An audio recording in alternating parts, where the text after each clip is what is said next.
Welcome to the Genealogy Radio Show, the radio show that's keeping you in the loop.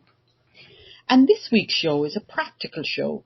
It's about how to draw your family tree using Word and other programs as well, like Paint.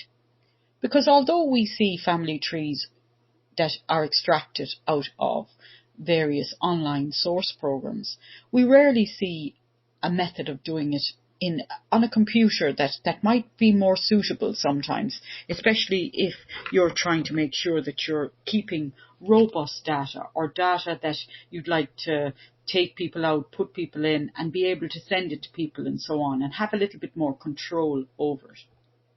So drawing your family tree. A family tree is also known as a pedigree chart. It's illustrative, it's graphical. It demonstrates family relationships, family linkages and family networks, and it's usually in a chart or pictorial format. When you're establishing lineages, it's important to be able to see them. And it's not that easy to be talking with my grandfather, great-grandfather and my great-great-aunt and so on. When you see it on a tree, you can see whether it's the maternal line or the paternal line, so on. So it makes it really important. It also helps you if you start drawing it up on a Word document. You become familiar with the hierarchy, the matrix, and horizontal type of family trees. So you can create a hierarchical type of family tree, and especially using the instrumentality of Word, the Word application and so on. So to do so, you open up Word, you go into a blank document option. So you're not starting on anything else except a blank Word document. You go on to the Insert option on the toolbar and you look at what's known as Smart Art. Now, Smart Art has a various number of choices because you can have charts and so on and diagrams and shapes and all sorts of other things.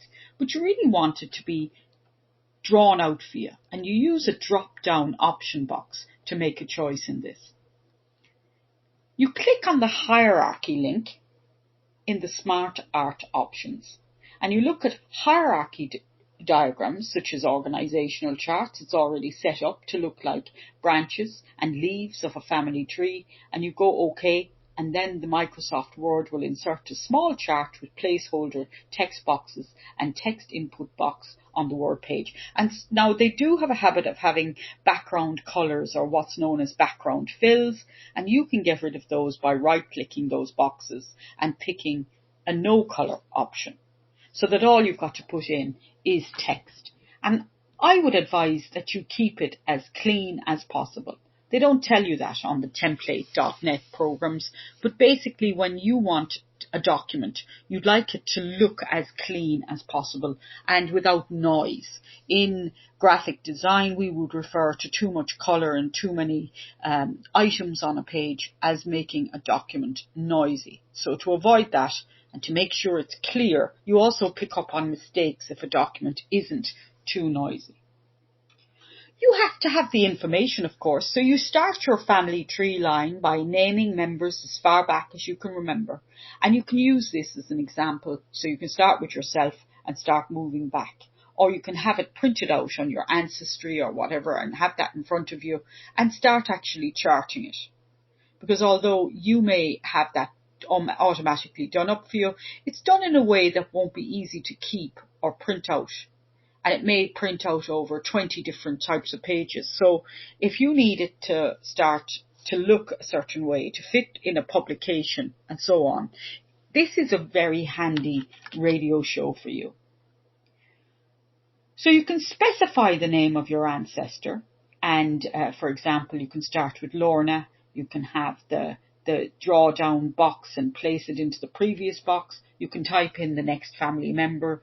And you can put in various other members with their family names, depending on which type of chart or tree you pick. You can have a review tab, which is you can click on the Smart Art tools and ribbon, and it'll tell you which ribbon is active, and that's really useful. So you can personalize the tree further as well. So it's very, very useful to have that. You can add the shape button on the ribbon and choose add shape before or add shape below. And there's a way of making sure that you can keep it on on the same line and add siblings and so on. Because sometimes, as you know, with Irish family trees, the families are huge. So it might often be handy to have a separate page with all the siblings on one page itself, and where you can take in the Irish naming pattern, which we've covered at length on previous other shows. So because of those factors, it's important that you start engaging with what this can do for you in a graphical sense. Extending the size of the tree to better fit the word page by clicking a corner of the shape and holding down the cursor, you can drag the shape towards the end of the page and you can adjust it. You can also go into landscape view with the Microsoft Office page, and landscape is that sideways, so it's your A4 sideways, and that's very handy for a publication or if you're doing something for a nice family celebration, making a booklet and so on, because that's what can have meaning for people as well. Not everyone wants to go and stare at a computer to look at a family history. You can format the tree's appearance by clicking change colours and cycling through the Smart Arc styles and choose colour, as I said, so you can make sure that you keep it into a simple process and so on. I wouldn't be in favour of adding pictures in to the boxes, because I would find that perhaps could make that a bit too noisy as well. There are other easier graphical programs that can do that for you. And that's where we'll go on to next, where we're having a look at what we're doing for the show today. So drawing your family tree using Microsoft Word. And you'll find that most of the packages will be able to do this as well. And for the 2016, and I think from 2012 up, you're looking at the Smart Art option. So that's the tab you're looking for. You're looking to add the people, so on. And it's a very, very useful way of making an organizational or hierarchical chart, which is very suitable for your research. Now, there's a very strong program called Paint, and you may think to yourself, well, that's on most computers. And Paint is a very robust program indeed, because it's very simple and it's very easy to adapt.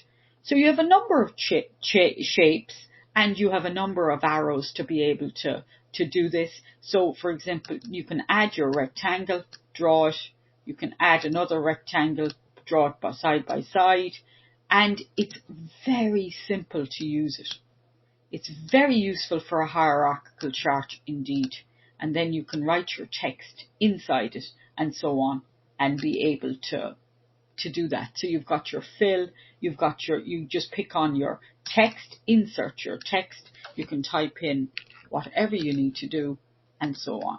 So it's very useful to be able to use it as a means of using a charting form, and it's very useful for mapping as well. So that is another aspect of being able to look at your charting and your bits and pieces and so on, and start going in to your text, writing it in. You can type in Mary. It gives you a nice font. You've got different Lucinda calligraphy. You've got different fonts that can look very well if you're trying to do a display for a magazine or for a cover and so on. So Paint is a word that's free of charge. It usually comes with Word. It's quite simple to use, and it's quite robust as well, and it's useful for diagrams.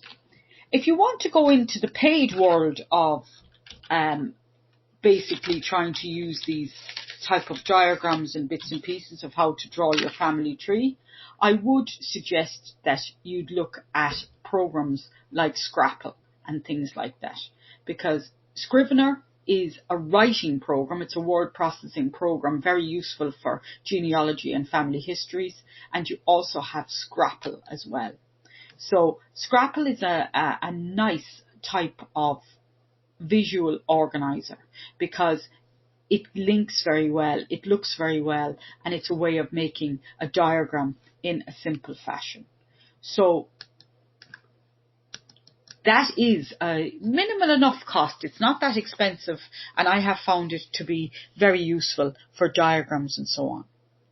And you don't forget your Google, your free tools on Google and bits and pieces as well. We have gone through diagrams and lucid chart and all sorts of various other charting options for drawing up family trees. And some years ago, I would have used the simple Excel program to draw up a diagram as well. And I would have, because when I had to fit an awful lot of family members onto one page for a publication, I used Excel to great success because it was very easy to adapt, very easy to fit a lot of information onto one page. I would have found it more useful than Word in that way. So word processing programs and outliners designed for genealogy authors, and you can all be authors when you're drawing your family tree, and you know that charts and images are going to make an awful lot more sense than a lot of information, which may be very boring if you're reading it in a textual form. Also, these diagrams mean you can alter it and you can export it to a final word processor. So you can make a diagram out of it. You can use your screenwriting software, your desktop publishing software, and so on. And it's very useful. Cork boards, abilities to arrange files by dragging and dropping are very, very useful as well. So just all these type of aspects can be very useful indeed when you're trying to setting up structures and bits and pieces for your family histories. We cover this in our school in Nina, which will be running in 2019. And these are the type of things sometimes people need the help in. They have all the information that's available on their kitchen table, all in big massive mounds, or they get sick of it and they tidy up the house and they put it in the wrong place. We've done conservation programs with Christine Deacon and other people as well. And you know, these things are very, very valuable sources. So how you keep them and how you can print them off in a usable form and how you can print them and show them out to people is really, really important because that's how you're going to get the message across. Software programs, I've seen people and I've advised people, if you've got software programs with your tree on them, please export and back up the GED.com file. We will be doing some shows, practical shows over the summer and going into our interviews and so on in September and book reviews and other aspects. But please do realize that you have to make sure your information is robust. Companies can go out of business. They do go out of business. Your information will go out of business with that. Things change, things happen. Companies change direction. They discontinue lines. You need to be able to back up your tree by using a GED.com, which is a universal file, export it to SAME and see how it imports to other programs. You should never be reliant on one source and one sourceware. It's really important that you realize that. I have it there. It's also very hard to share it if you need to share it as well. So if it's that important, print it out. It may be worth having the big printout of the huge amount of data that you have and spending the money at a good printers to be able to do that. So today we're looking at drawing your family tree using good old Microsoft Word, good old Paint, Excel, other word processing programs. And don't be afraid to also draw your family tree using paper tablecloths that you can roll up and you can bring to trade fairs with you. It's an awful lot less cumbersome in a folder, in a poster tube, to have something like that you can talk to people about the information you're looking at and they can see where that fits. And many of the trade shows and the wonderful Roots web conferences, all these aspects, have these experts that are available on hand to give you this wonderful information. And we all want to help you get over your Irish brick walls especially, and other brick walls as well. So it's really important that you have it in a lucid, clear, chartable form, that you're not trying to explain to somebody the story. It's hard enough to explain the story of your own life, let alone explain the story of an elusive ancestor that you can't find. So to be able to chart where that missing person is can be a big help, and where the line starts to dry up and so on. It's very useful to be able to put that information together, and for people, for your own accuracy as well, so that you're not making mistake upon mistake. So drawing your family tree, you can use Word, you can use Paint, you can use Excel, and I have used Excel for publication purposes. It is really, really useful to be able to do that. So just to keep that in mind. Now, in relation to using, when you have your spreadsheet in Excel, you insert your shape, you place it in the spreadsheet, you can drag in the spreadsheet to draw the shape, you can write your name in the shape. You can copy and paste to create more shapes and so on. You can insert lines, you can write in optional information. So there's a wiki how on how to make a family tree on Excel. They're common school projects and a fun way to show your people your ancestry. It's capable of a lot more complex genealogy projects. For long-term research projects, you may prefer specialized software, but it may not be as robust. So for using a template, you have installed templates. You can create a new document from template, file new. The option is present, and you can have a family tree. You search for a family tree template. If it's not pre-installed, you'll need to be connected. You can search for family tree to find two options available for free download, and you can go into Microsoft Office Online, office.com, or online templates depending on your Excel versions. Excel is absolutely fantastic now. It's got a mapping aspect to it as well, and we will cover a show on that. If you're using Excel or earlier, you may not see that option, but 2007, but later on versions have it. So your basic family tree template is a simple spreadsheet with cells to outline a family tree, and in one version there's only room for yourself and 4 generations, but you can add cells for your siblings, you can copy paste cells and so on, and you can create larger family trees. So that has a smart art feature of Excel 2007 and so on. So all these type of things you may not have thought of. You may not have thought to yourself, well, I can use my simple aspect and get the stuff from my copybooks into a clear mindset of how you're going to visually demonstrate it.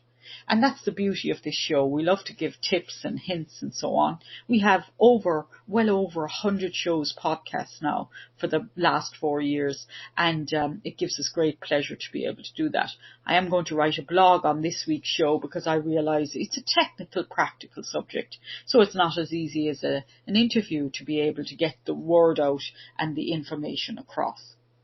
The remainder of our shows in the summer will be covering some practical advice, and I will be, of course, at the Brian Boru, Fela Boru on how to draw your family tree. So I'm preparing for that now, and I'll be covering the information that I covered today with you. So I'll send on the presentations to anyone who emails me at irishroots@clansandsurnames.com. I'm also the resident genealogist of Dromoland Castle in County Clare, so if you find you're anywhere near or you want to explore a genealogy package if you're coming to stay, that might be a good idea to do that, because it would be lovely to go through that with you as a professional genealogist. That's nearly all for today, folks. I know that we've got some events coming up, that there's a wonderful event in 2019 in June over in England, which is at the NEC in Birmingham. They used to have the Who Do You Think You Are? So they're going to have a wonderful conference, wonderful whole display. I'm so glad that they are, and I definitely intend to fly over and see what's on offer and cover it for the genealogy radio show. There are some fantastic subscription options when you go to those shows. You can get a lot of discounts and so on. And so they're very well worth going to as well.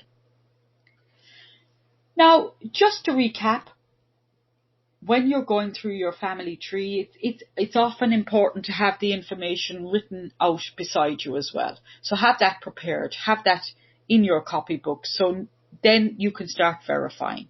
I know the advantages of using very sophisticated software there where you've got smart searches and so on, but some people are worried about privacy. They'd like to keep their information very, very private indeed, and they'd also like not to be maybe sharing information and so on. And this show today really covers that type of option as well, where it's for people who want to create their own family tree and so on.